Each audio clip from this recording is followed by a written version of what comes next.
evening and welcome to KMTV. I'm Nicola Everett. Your top stories tonight. First grammar school in 50 years. Crash on the M20 and roller coaster fun back at Dreamland. The first grammar school to be built in 50 years is coming to Kent as new plans are approved. Ben Kennedy has the story. Well, it may not look like much at the moment, but that old sports centre behind me is set to become part of the first grammar school to be built in Kent and the UK in the last 50 years.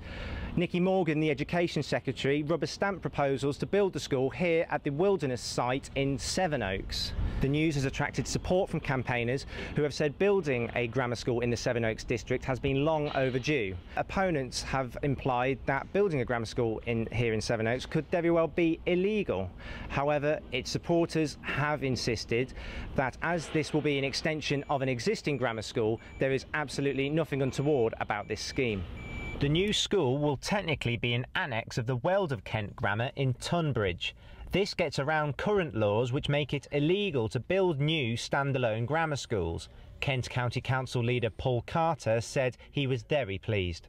This is something that both the school and Kent County Council have been working on for many years, and we are obviously very pleased based on the fact that many of the Weald of Kent girls come from Sevenoaks. It will mean shorter journey times for many young people, which must be a good thing for both the pupils and the parents. Labour Group leader Gordon Cowan said, "I am devastated. I would like to know what has changed since the former Education Secretary Michael Gove decided that this would be illegal.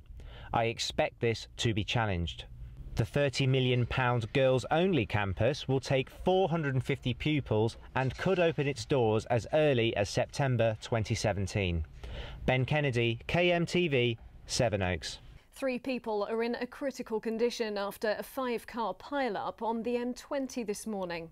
A woman was flown to King's College Hospital while 2 men were also taken to London with critical injuries.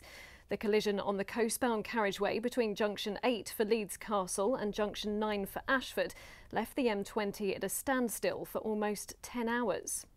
A motorcyclist has died after colliding with a car on Halfway Road in Sheerness. An eyewitness said he rushed to the biker after the crash and stayed until emergency services arrived. A 23-year-old man has been arrested and remains in custody.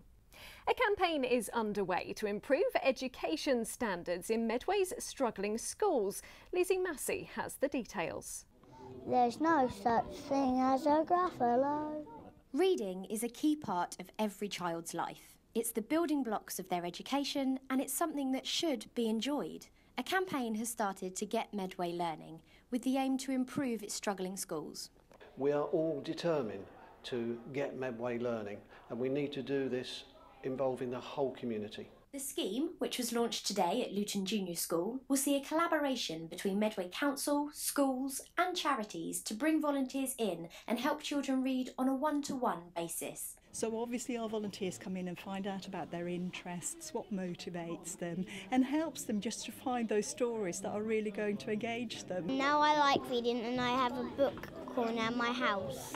My brother is 7 and I help him read because sometimes he's stuck on some words, then I help him. It's hoped the additional attention and support will encourage children to enjoy learning. This is Lizzie Massey in Medway.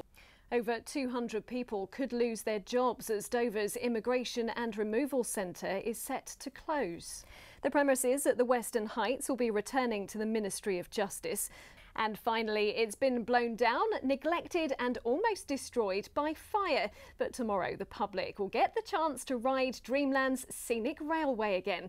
Kieran Kaur has been to try it out. Well, here it is, the UK's oldest roller coaster up and running again here at the amusement park in Margate. I've just had a ride on it and surprisingly I was left thrilled, and that's exactly what visitors can expect to feel when they're welcomed here tomorrow. It was actually really fun and I really hope to go on it again. It should be quite exhilarating for you. Really cool, and I felt like I was brought back in time. The people who haven't been on it are going to love it. The Grade 2 listed Scenic Railway has certainly kept us waiting as the site reopened back in June. But the ride was yet to be restored after being destroyed in a fire 10 years ago.